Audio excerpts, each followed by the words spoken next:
Understanding marginal costing through charts. Analyzing and understanding the concepts of break-even, profit volume and angle of incidence through graphical interpretation.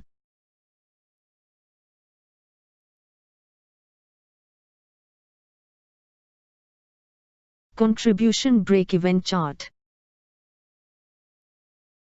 It is not possible to use a break-even chart as described above to measure contribution.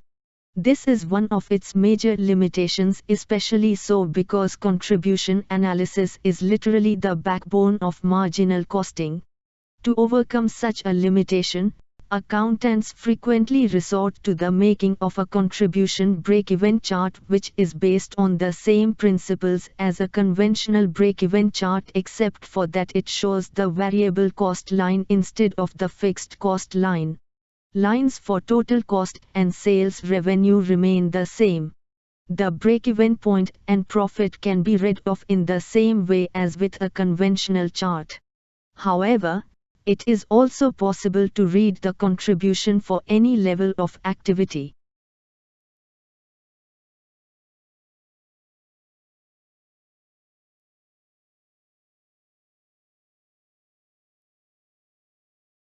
Profit volume chart. This is also very similar to a break-even chart.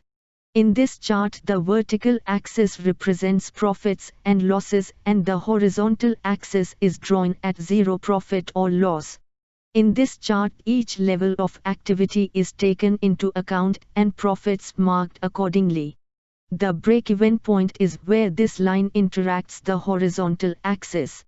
The biggest advantage of the profit volume chart is its capability of depicting clearly the effect on profit and break-even point of any changes in the variables.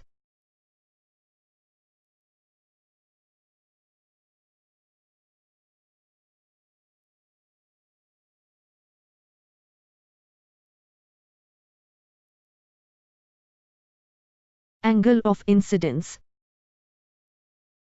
This angle is formed by the intersection of sales line and total cost line at the break-even point. This angle shows the rate at which profit is earned once the break-even point is reached. The wider the angle, the greater is the rate of earning profits.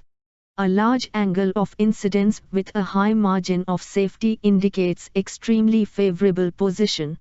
The shaded area in the graph given below is representing the angle of incidence. The angle above and below the break-even point shows the rate of earning profitability, loss. Wider angle denotes higher rate of earnings and vice versa.